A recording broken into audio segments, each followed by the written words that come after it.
Ouais, dames et messieurs, bonjour. Nous allons écouter un peu le cyberactiviste de la RDR nommé Fils de Gbagbo. Alors, chers camarades des peuples d'Afrique,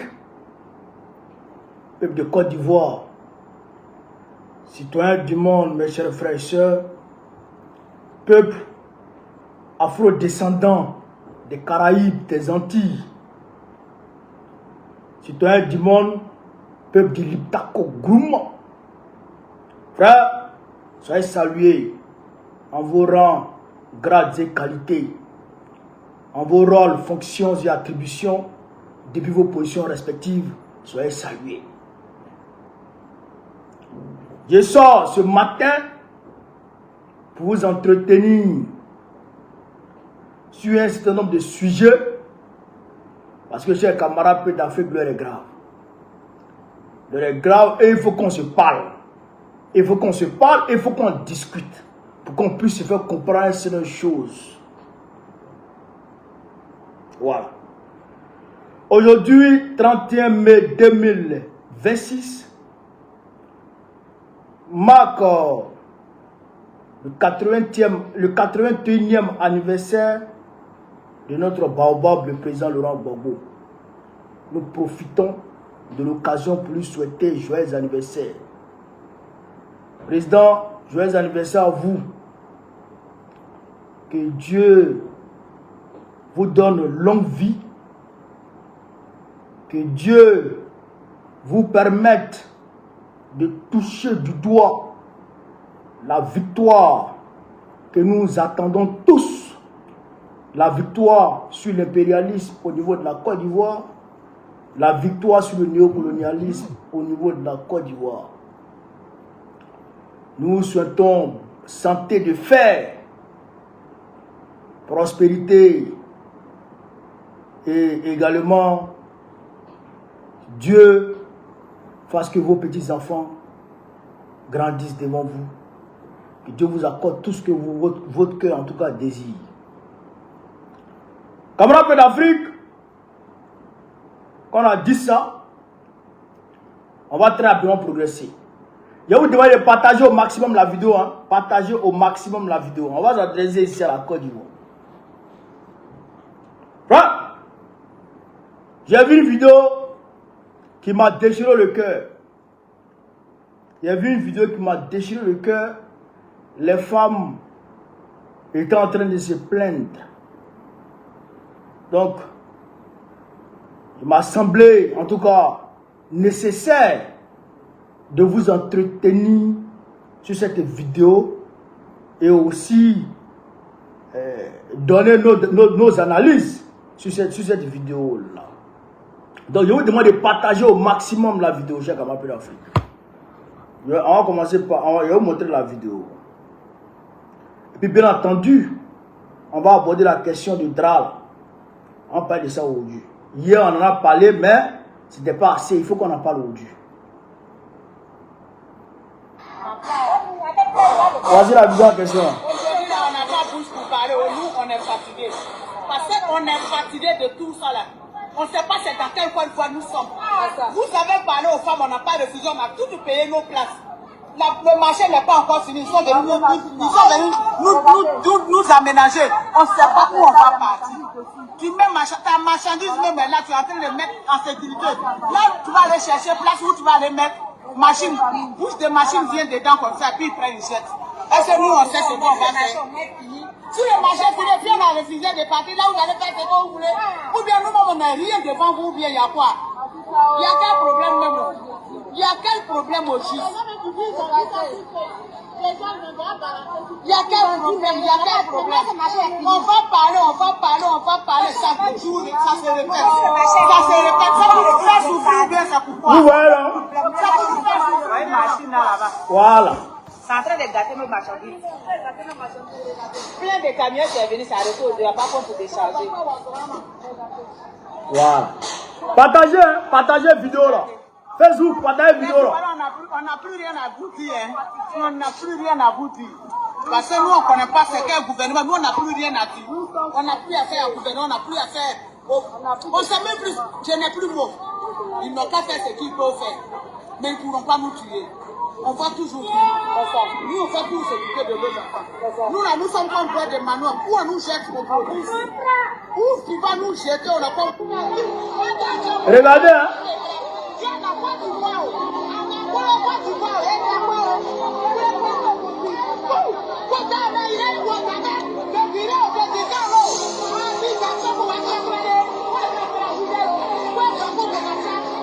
Est-ce que vous voyez même? Est-ce que vous voyez même? Ils ont envoyé un bulldozer pour aller marcher dans les marchandises des femmes. Est-ce que vous comprenez ça? Vous voyez, non? Camarades peuple d'Afrique. Vous voyez comment DRA a envoyé les caterpillars pour aller marcher dans les marchandises des femmes.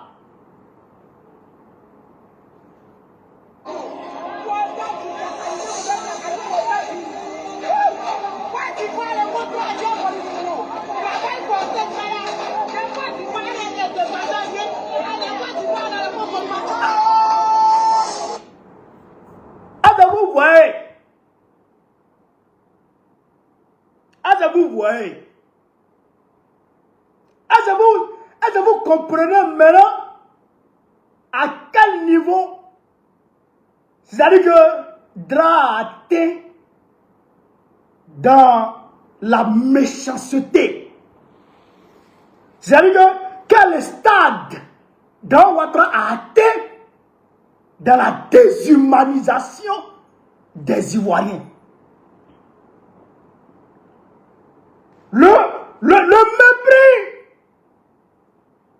Le mépris que DRA manifeste maintenant vis-à-vis des Ivoiriens. Est-ce que vous comprenez ça? Peuple de Côte d'Ivoire, est-ce que vous voyez ça? Les femmes ont leurs marchandises. Tu envoies les machines pour venir détruire, pour venir tout gâter. Pour certaines, c'est leur fonds de commerce qu'elles ont engagé dans ces marchandises. Pour certaines, c'est de ça là qu'elles se servent pour nourrir leur famille.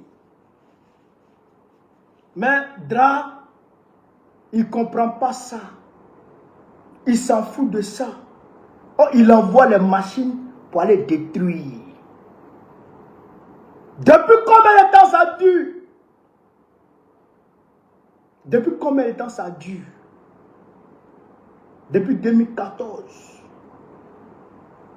Depuis 2014, 2015, 2016. Les Ivoiriens sont déguerpis de façon totalement injuste et sauvage. Ils sont déguerpis. Ils sont jetés à la rue et laissés à leur sort. Sans relogement, sans dédommagement. Aujourd'hui, ceux qui ont été déguerpis au niveau de GESCO sont dans le désarroi. Ceux qui ont été déguerpis au niveau de Yopougon sont dans le désarroi. Ceux qui ont été déguerpis au niveau de Koumassi sont dans le désarroi. Rien n'a été fait pour personne. Mais le peuple de Côte d'Ivoire est tombé dans la résignation. Le peuple de Côte d'Ivoire est tombé dans l'indignation perpétuelle. Le peuple de Côte d'Ivoire est tombé dans les comme on le dit. Tout le monde voit, tout le monde regarde et tout le monde croise les bras, tout le monde baisse la tête et tout le monde dit Dieu va faire. Tout le monde dit Dieu va faire. Je l'ai dit depuis 2024. Il a dit Dieu ne va pas faire. Depuis 2024, je le dis. Excusez-moi, j'ai oublié de mettre mon bouton là. Depuis 2024, je le dis. Il dit Dieu ne va pas faire. Mais les Ivoiriens n'entendent pas. On va parler un peu aujourd'hui. Vous et moi, on va discuter. On va discuter un peu de Côte d'Ivoire, vous et moi, et puis on va s'entendre. On va écouter ici déjà Monseigneur Marcelin Kouadio. On va l'écouter, lui qui est un homme de Dieu. On va l'écouter d'abord, et puis je vais poursuivre. Le voici ici. On va l'écouter. Dans le concert des nations et dans l'histoire du salut mérite notre attention. À cette fin, n'est-il pas temps que l'Afrique arrête de confier le sort de ses enfants à ses ennemis?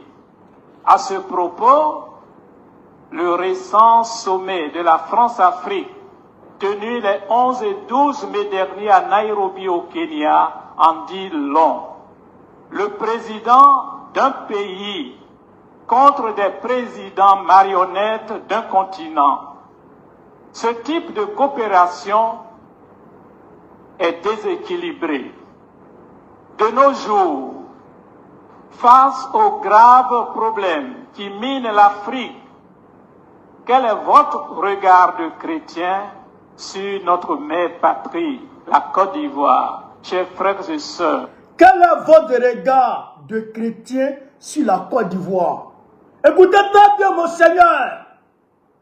Quel est votre regard en tant que chrétien sur la Côte d'Ivoire? Écoutez très bien. Parce que aujourd'hui, les pasteurs à 2 balles, les pasteurs toclo ont endoctriné le cerveau des Ivoiriens, si bien que les Ivoiriens sont devenus des moutons abjects dans des enclos. Vous comprenez ça? La capacité de réaction de l'Ivoirien a été muselée, a été endormie. L'Ivoirien ne peut plus réagir. Il pleure, il laisse à Dieu. Oh, Dieu ne fera pas. Tant que nous-mêmes, on ne se lèvera pas. Rien ne va bouger, rien ne va se faire. On va écouter, chers camarades d'Afrique, Monseigneur Marcelin. Les situations de souffrance et de résignation face à la misère noire sont telles que certains vont jusqu'à parler d'envoûtement collectif. Les situations de résignation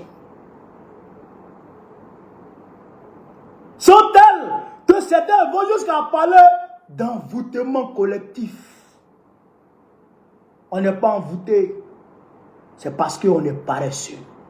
C'est parce qu'on écoute ceux qui nous disent que c'est Dieu qui va faire. Peuple de Côte d'Ivoire, réveille-toi. Prends ton destin en main. Toutes les nations se sont levées pour se libérer. Si tu ne te lèves pas, tu vas souffrir. Tu seras condamné à la souffrance éternelle. C'est moi qui te le dis, peuple de Côte d'Ivoire. On continue avec mon Seigneur. Oui, un peuple envoûté. Au nom de Dieu, ce genre de discours n'est pas vrai. Les Ivoiriens ne sont pas envoûtés. Oui, la Côte d'Ivoire n'est pas envoûtée. Elle est plutôt victime du comportement de certains de ses propres enfants en termes de souffrances provoquées. Souffrances provoquées par leur division, leur méchanceté, leur convoitise, leurs ambitions démesurées, leur trop grande stupidité, leur âpreté au gain. Oui, la corruption. Nous sommes divisés. Nous sommes cupides. Nous nous laissons acheter à vil prix. Ça, c'est des leaders, des meneurs qu'il est en train de parler ici. Quand tu vois Awadon Melo s'écarter de Babo par soif de pouvoir, Parce qu'on lui aurait dit, il ne sait où, qu'il serait président. Et qu'il était temps pour lui de tenter d'être président pour sa gloire personnelle. Quand tu vois Mme Simone s'écarter du parti de Gbagbo pour aller créer son parti, pour accompagner Draman Ouattara dans son braquage, sans penser à la souffrance des Ivoiriens. Parce qu'on lui aurait dit qu'il était temps pour elle de devenir présidente. Moi, le moi prend le dessus sur l'intérêt collectif, sur l'intérêt général de la nation. L'égocentrisme, l'égoïsme. Frère, la cupidité, la division fait qu'aujourd'hui, le peuple de Côte d'Ivoire est victime de ses propres enfants. Il ne comprend pas, il est désemparé.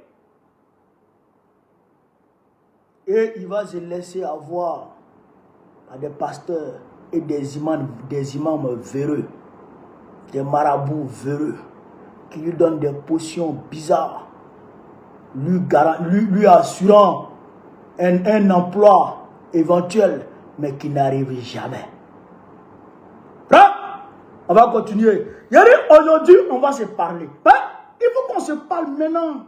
Non, maintenant, on s'est parlé, on discutait. Vous et moi, on s'est parlé. Corruption généralisée, le culte du Dieu argent, l'incivisme, le manque de repères. Oui, les Ivoiriens sont préoccupés du fait du manque d'esprit patriotique,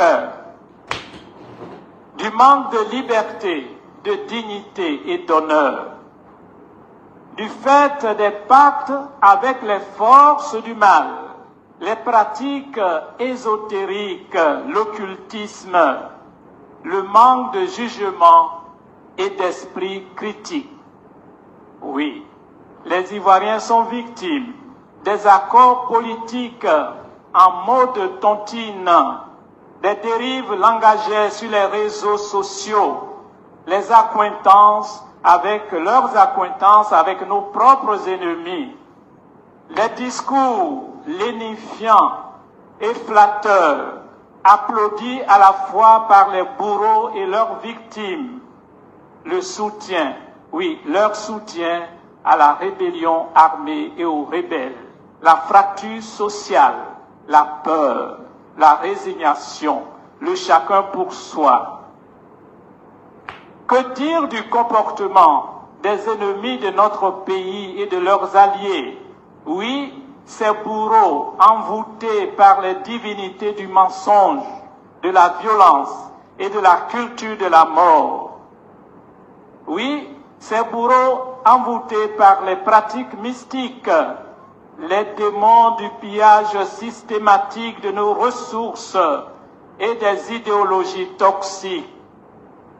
La justice sans justice, le cri à peine audible des paysans appauvris, des innocents en prison et d'une jeunesse désemparée. Quelle paix, quelle croissance économique, quelle politique ou quelle gouvernance. Chers frères et sœurs, l'Esprit Saint est sagesse et intelligence. L'Esprit Saint est courage et force. N'ayez plus peur. Dieu voit la misère de son peuple. Exode 3, 7. Que de ce quartier d'Abobo, il renouvelle la face de cette terre de Côte d'Ivoire, terre d'espérance, maintenant, partout et toujours. Amen. N'ayez plus peur. N'ayez plus peur. Car Dieu voit la souffrance de son peuple. Vous avez entendu ça? Vous avez entendu ça? N'ayez plus peur. Car Dieu voit la souffrance de son peuple. Je ne sais pas où est passé le peuple de Côte d'Ivoire. Il est passé où? Le peuple du refus. Il est passé où? Où est passé les femmes de Marie Corée? Où sont passées les femmes de Marie Corée? Où sont passés les descendants de Victor Biaka Bouda? Ils sont passés où? Hein? Mais les femmes ont mené des combats dans la lutte de libération de la Côte d'Ivoire contre le colonialisme,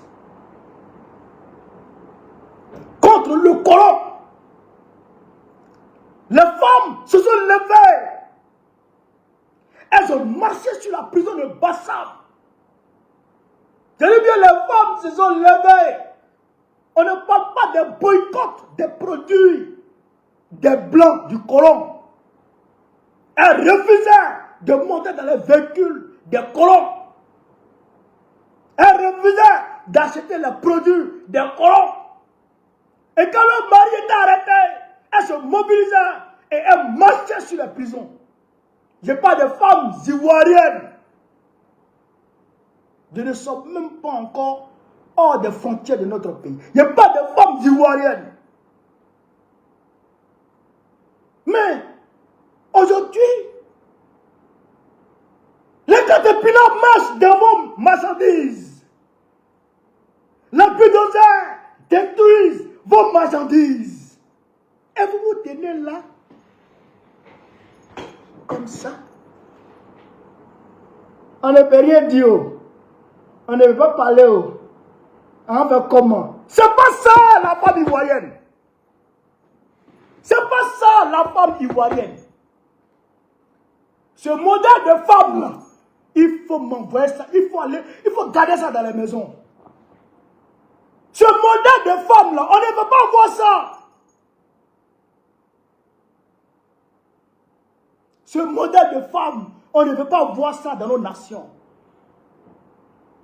Quand les caterpillars arrivent, vous vous organisez et vous vous mettez devant eux. Ils ne pourront pas marcher sur vous. Ils ne pourront pas marcher sur vous. Mais comment? Comment? Qui vous a dit que les femmes ne luttent pas? Qui vous a dit que les femmes ne luttent pas? La lutte contre la ségrégation aux États-Unis, quand on vous parle de Rosa Parks, on vous parle de Rosa Parks. Rosa Parks, c'était une femme noire. Avant, les blancs, les noirs se mettaient derrière dans les bus et les blancs étaient devant. Et quand les blancs, quand tu rentres là où les blancs s'asseyent, quand tu t'assois et qu'il y a un blanc qui rentre, tu dois te lever. Elle est assise. Elle dit les blancs là ne sont pas supérieurs à moi. On dit à la race élevée, elle dit je ne me lève pas. Ils l'ont brutalisé, ils l'ont arrêté. Mais à Harlem, les gens se sont levés. Ils ont manifesté. Ils se sont tenus debout. Femmes comme garçons. Ils ont lutté contre la ségrégation raciale qui était institutionnalisée dans la constitution américaine. C'était écrit noir sur blanc. Le blanc est supérieur au noir. Vous comprenez? Mais les gens se sont levés, les gens se sont dressés contre ça. Révolution française, 1789, quand on dit les poissonnières, elles ont mené un combat. Pendant la Révolution, elles ne sont pas restées en marge de la Révolution française. C'est elles qui sont allées chercher le roi Louis XVI et sa femme à Versailles pour l'emmener à Paris. Les femmes, les poissonnières, elles ont pris leur machette. Elles sont parties, elles ont marché jusqu'à Versailles. Arrivé là-bas, la garde royale de Louis XVI ne voulait pas les laisser rentrer dans le palais royal. Elles ont engagé un combat à mort contre la garde royale de Louis XVI. Et elles ont éliminé plusieurs gardiens et elles sont rentrées. Elles ont chopé Louis XVI, elles l'ont envoyé à Paris. Les femmes. Où sont passées nos Amazones?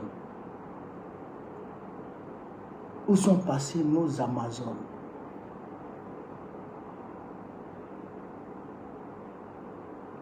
Je le dis, je le répète, Dieu ne le fera pas tant que nous-mêmes on ne décidera pas de le faire. La Côte d'Ivoire est dans un complot profond. Si vous ne le savez pas, je vous le dis. Notre pays est dans un complot très profond. Un complot très profond. Les gens veulent nous remplacer à Abidjan. Les gens ne veulent plus voir de pauvres à Abidjan. Les gens ne veulent plus voir de propriétaires d'Abidjan. Les gens veulent effacer tous les petits villages d'Abidjan. Toutes les petites commerçantes, tous les petits commerçants d'Abidjan. Pour faire place aux grandes entreprises, pour faire place aux étrangers, aux blancs. Principalement aux blancs, aux Libanais, aux Marocains, etc. Voilà le projet qui est schématisé contre notre pays. Si vous ne prenez pas conscience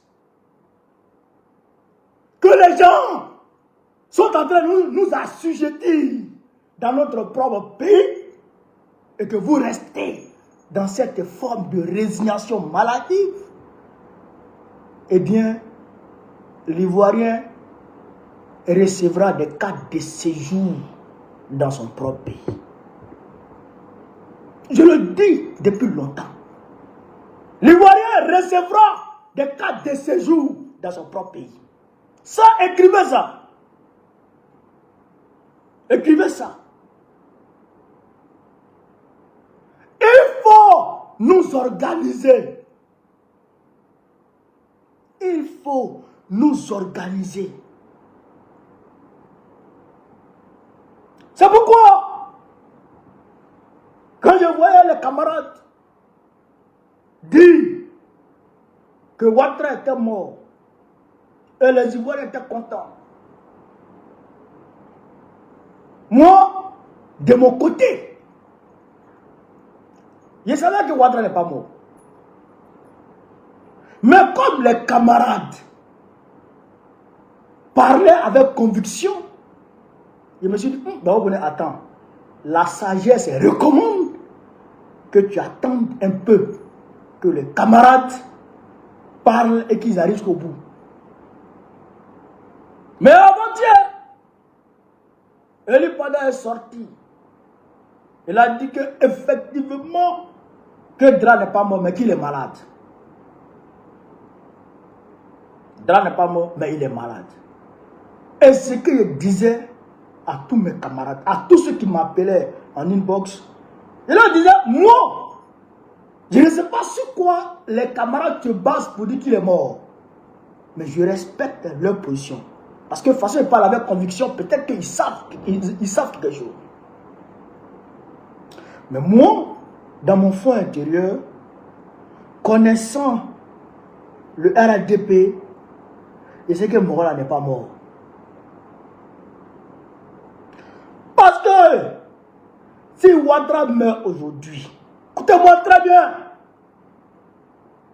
Si Ouattara meurt aujourd'hui, Ténébrement va automatiquement faire un communiqué qu'il va signer au nom de Ouattara pour dire que lui, il a été nommé vice-président de la République. Et un jour, 2 jours après, il va annoncer la mort de Ouattara et il devient président. Vous suivez? C'est pourquoi, jusqu'à présent, Ouattara n'a pas encore pu renouveler le mandat de Temogo Mele, vice-président. Parce que, là, après le braquage de Ouattara, le braquage de pouvoir de 2025, là, Ouattara devrait automatiquement nommer un vice-président. Mais il ne l'a pas encore fait. Pourquoi? Parce que il laisse la place à Ténébrement.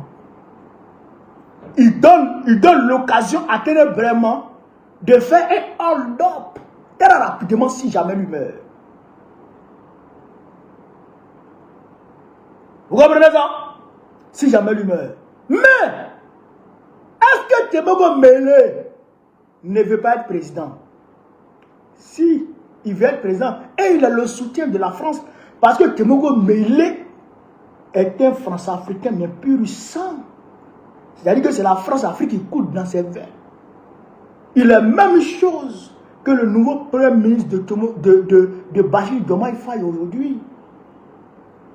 Temogo Mele est un défenseur, un fervent défenseur du franc CFA. Donc, Temogo Mele, là, lui, c'est-à-dire que c'est le choix idéal de Macron. Ça.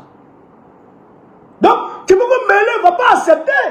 Pas si Ouattara meurt aujourd'hui, Temogo Mele sera informé. À coup sûr, il sera informé. Et si Temogo Mele est informé, Patrick Kachi sera informé. À coup sûr, il sera informé. Si Patrick Kachi est informé, Begré Mambé sera informé. À coup sûr, il sera informé. Si Begré Mambé est informé, Bitogo sera informé. À coup sûr, il sera informé. Donc, qu'est-ce qui va se passer? Il y aura une bataille, d'accord, il y aura une bataille de clans entre ceux qui vont, d'accord, ceux qui convoitent le pouvoir après Ouattara au sein de leur appareil politique, le RADP. Vous comprenez? Donc, quand Ténébrement va faire le communiqué pour s'auto-nommer vice-président, Temogo Mele sera informé et Temogo Mele va s'opposer. Et quand Temogo Mele va s'opposer, automatiquement Patrick Kachi va s'opposer. Et automatiquement, Begré Mambé va s'opposer. Ça sera une cacophonie pas possible. C'est là que nous allons réaliser que Dra est mort. Dra ne peut pas mourir pendant 2 jours sans qu'il y ait palabre dans leur clan. Écrivez ça et puis gardez.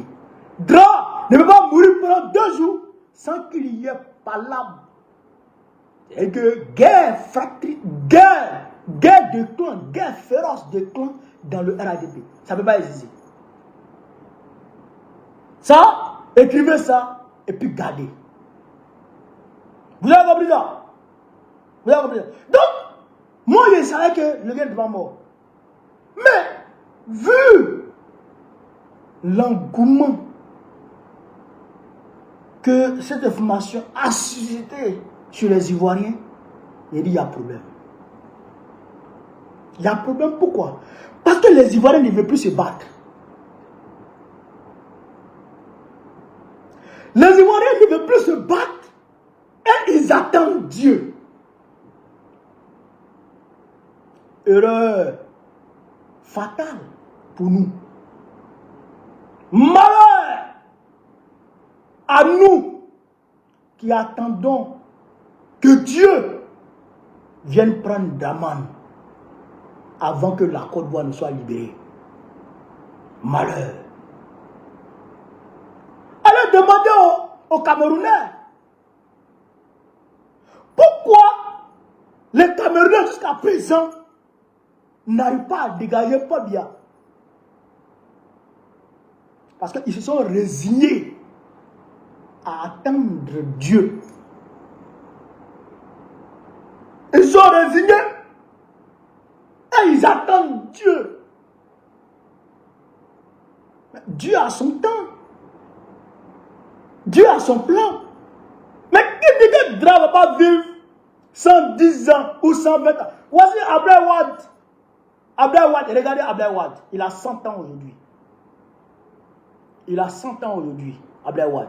Imagine Dra fait 100 ans, 115 ans, 120 ans. Et que les Ivoiriens restent dans la posture d'attendre sa mort. Qu'est-ce qu'on va dire à nos enfants? Alors que les gens sont en train de nous assujettir. Les gens sont en train de nous sosifier dans notre pays. Et nous, on attend la mort de quelqu'un. On refuse de mener le combat et on attend la mort de quelqu'un. Erreur grave. Erreur grave. Erreur grave, je le dis encore. Il faut qu'on se mobilise. Il faut qu'on s'organise pour mener le combat contre Dra et Macron. Parce que même si Dra venait à mourir, on a vu quand Houphouët-Boigny est décédé. Quand Houphouët est décédé, qu'est-ce qui s'est passé? Est-ce que Gbagbo a pris le pouvoir en même temps? Non. Il a fallu 2 héritiers d'Houphouët-Boigny d'abord, avant Gbagbo. Bédi a pris le pouvoir. De 93 jusqu'en 99. Il a terminé d'abord le mandat d'Houphouët-Boigny qui prenait fin en 95. Après, il a organisé les élections. Il est passé jusqu'en 99. Guy Robert, qui était aussi un héritier de Houphouët-Boigny, est venu au pouvoir. C'est après que Gbagbo est arrivé. Donc ce drame aujourd'hui, ce n'est pas nous qui arrivons au pouvoir. C'est entre eux là-bas, ils vont choisir quelqu'un pour prendre le pouvoir. Et la personne va continuer qu'en 2030. Et c'est après 2030 maintenant que nous on va venir avec notre poitrine pour dire oh, on veut élection, on veut élection. Entre temps, et ils ont déjà préparé comment ils vont voler 2030. Et ils auront toujours un coup d'avance sur nous. Vous comprenez ça? Donc, sortez de cette mentalité de résignation de mouton. Soyez des êtres humains qui refusent la soumission, qui refusent la domination. Si vous ne sortez pas de cette posture-là, et que vous ne devenez pas des êtres humains dignes et fiers, vous allez toujours rester. Vous allez toujours rester. On va toujours rester dans cette domination. Ils vont toujours régner sur nous.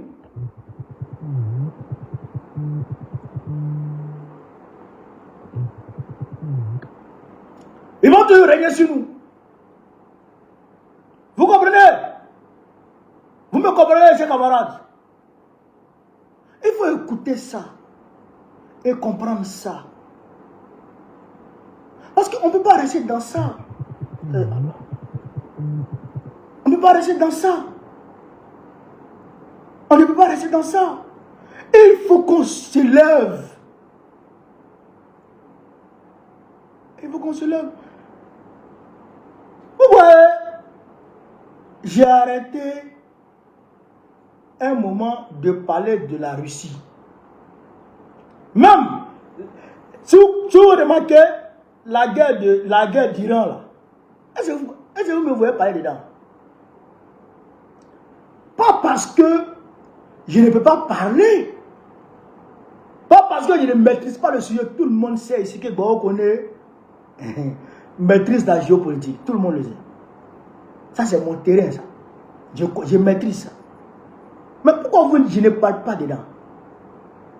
Parce que pendant qu'on se battait contre le 4e mandat, mais il y a des camarades qui m'appellent pour me demander même, bah on connaît, quand est-ce que les Russes vont descendre à Abidjan pour aller au Ouattara? Il a dit, mais qui t'a dit que les Russes devraient descendre à Abidjan pour aller au Ouattara? Il dit, mais toi tu soutiens la Russie, non? Toi tu parles pour la Russie, tu les aides. Donc les Russes sont par définition nos amis. La France est venue installer Ouattara en 2011. Mais il faut demander à la Russie de venir nous aider. Parce que nous on attend, nous on ne peut pas contre Ouattara. Je dis quoi? Donc le fait que moi je parle de la Russie là, alors que je parle de la guerre russo-ukrainienne et tout ce qui est autour pour éveiller les consciences des Africains, pour que les Africains sachent la politique diabolique de l'Occident. Mais les gens ne voient pas ça. Les gens considèrent que moi je suis en train de chercher amitié avec la Russie et qu'après la Russie va venir nous aider. Ok, c'est compliqué. Il y en a qui m'appellent, plus bon qu'on est. Mais le président Assimi Goïta, Tchiani et puis Ibrahim Traoré là, mais ils n'ont qu'à venir nous aider. J'ai dit, mais quoi? Donc, ils sont en train de faire guerre ici là. Ils sont en train de combattre les terroristes ici là. Toi, tu as cotisé combien pour qu'ils payent armes d'abord? Si bien que eux, ils vont prendre leurs cartouches, leurs munitions, leurs armes, leurs troupes pour aller à Abidjan, pour aller en Ouattara, pour installer toi, quelqu'un qui te plaît. J'ai dit, c'est pas bon. On a mal communiqué. Soit on a mal communiqué, soit les Ivoiriens ont mal compris notre communication. C'est pourquoi j'ai dit, attends. Faut pas que je vais m'engager encore dans cette affaire de Iran là. Et puis les Ivoiriens pensaient que l'Iran va venir en Ouattara. Il y a attention. Il y a attention. Frère, je le dis encore de façon très claire. Personne ne viendra faire mener notre combat à notre place. Je répète encore. Personne ne viendra mener le combat des Ivoiriens à leur place. Personne ne viendra mener le combat des Ivoiriens à leur place. Soit on se lève, on combat, et peut-être Dieu peut nous envoyer des gens pour nous aider dans notre combat. Ça peut arriver. Mais pour dire qu'on va s'asseoir et que quelqu'un va se lever là-bas pour dire non, les Ivoiriens souffrent trop, gratuitement. Et puis, les Ivoiriens, vous voulez qui? Babo, non? Ok, Babo, viens t'asseoir. Ça, c'est utopique. Ça, c'est jupitérien. Ça, c'est chimérique. Il faut quitter dans ça. Et ceux qui sont dans les églises, qui sont dans les mosquées, qui sont dans les lieux de culte, et qui prient Dieu vient nous aider, Dieu vient nous aider, Dieu vient nous aider, Dieu vient nous aider. Dieu n'enverra pas d'ange pour venir soulever Ouattara. Jamais de la vie. Ou Dieu n'enverra pas de calamité pour venir détruire Ouattara. Et puis, non. C'est à nous de nous lever. Et puis Dieu va nous aider. Si on ne se lève pas, et rien ne va se passer. Depuis 2021,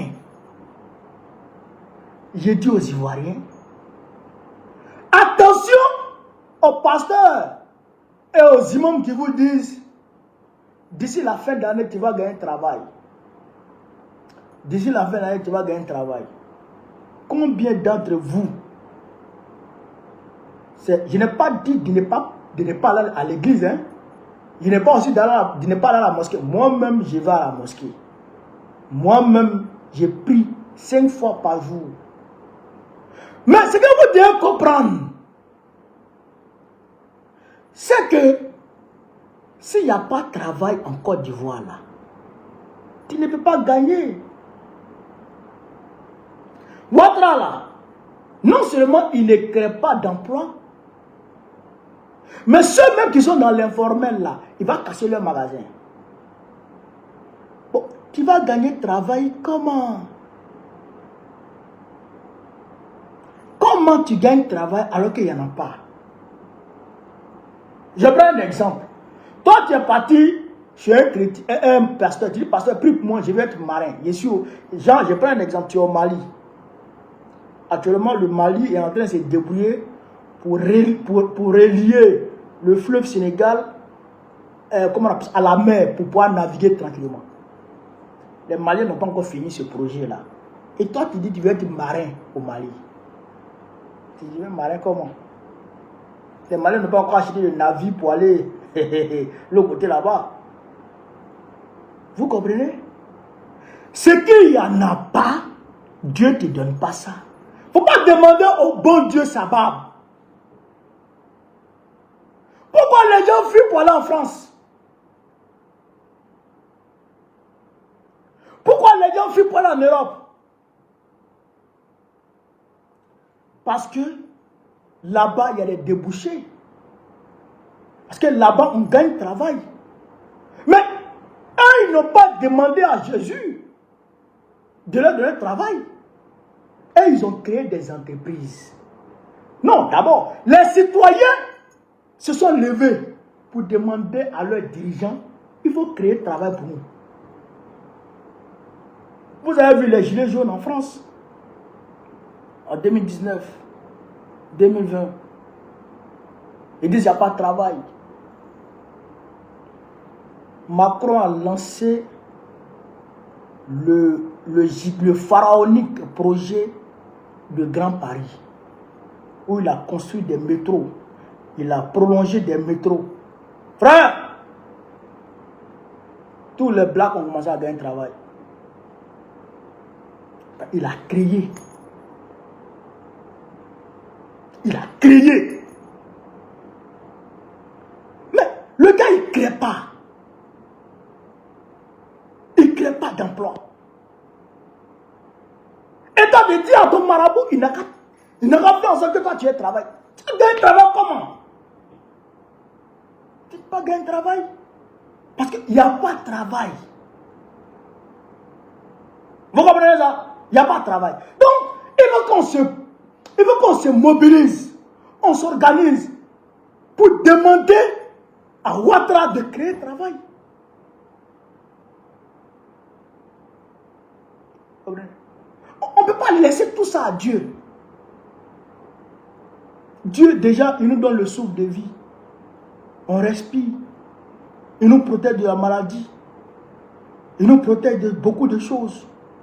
Souvent même, tu dois prendre ce chemin. Il y a un accident là-bas. Si tu t'en vas à 1 mètre, il y a un accident. Il te fait un détour, il te fait oublier quelque chose à la maison. Dieu, il fait tout ça. Mais si on dit encore à Dieu de construire des entreprises pour nous, mais c'est compliqué. Il ne faut pas trop fatiguer Dieu. Est-ce que vous comprenez? Il ne faut pas trop fatiguer Dieu. Il faut fatiguer ceux qui sont à la tête de nos États. C'est ça la réalité. Vous comprenez? Donc ça, je tenais à vous dire. Et je voudrais souhaiter bonne fête de mère à toutes les mamans du monde. À toutes les mamans du monde, je vous souhaite de bonnes fêtes des mères. Camarades peuple d'Afrique, j'espère qu'on a causé, j'espère qu'on s'est bien compris. Prenons notre destin en main. Nous le pouvons. Beaucoup de peuples l'ont réussi. Ce n'est pas nous qui allons échouer. Dieu ne nous a pas abandonnés. Et personne ne peut envoûter collectivement tout un peuple. Ça n'existe pas. Il faut qu'on se lève. Il faut qu'on se lève. Vous comprenez? Lèvons-nous. Organisons-nous. Regardez aujourd'hui. Ils sont en train de s'organiser. Ouattara est en train de se préparer à casser, comment on appelle, Zimbabwe. Le quartier Zimbabwe de Port-Boué. Pourquoi? Pourquoi? Sans relogement. Parce qu'il sait que les Ivoiriens là, ils sont endoctrinés. Il a semé la peur dans leur ventre. Il a semé la peur dans leur tête. Donc ils ne peuvent plus se mouvoir. Ils se sont résignés. Il va beau les frapper. Il va beau leur taper dessus. Ils vont pleurer. Ils vont pleurer puis ils vont se taire. Comment quelqu'un, il te frappe, tu pleures et puis il continue de te frapper. Ah, tu n'as pas t'élever. Il te frappe, tu pleures. Il te frappe, tu pleures. Il te frappe, tu pleures. Mais il continue de te frapper. Ah, si tu ne te lèves pas pour te révolter, pour caler un peu ses coups, il va te tuer. Et c'est ça qui guette les Ivoiriens. La mort. Ouattara veut nous tuer. Peuple de Côte d'Ivoire, levons-nous. Levons-nous. Tenons-nous debout. Tenons-nous debout. Vous avez compris? Voilà un peu ce que je voulais vous dire. Sur ce, vive l'Afrique libre. Vive le panafricanisme. Vive tous les présidents panafricains. Vive l'AES. Vive l'AES. Babo présente encore très prochainement pour que les Ivoiriens recouvrent la liberté et la prospérité. On est ensemble. Merci.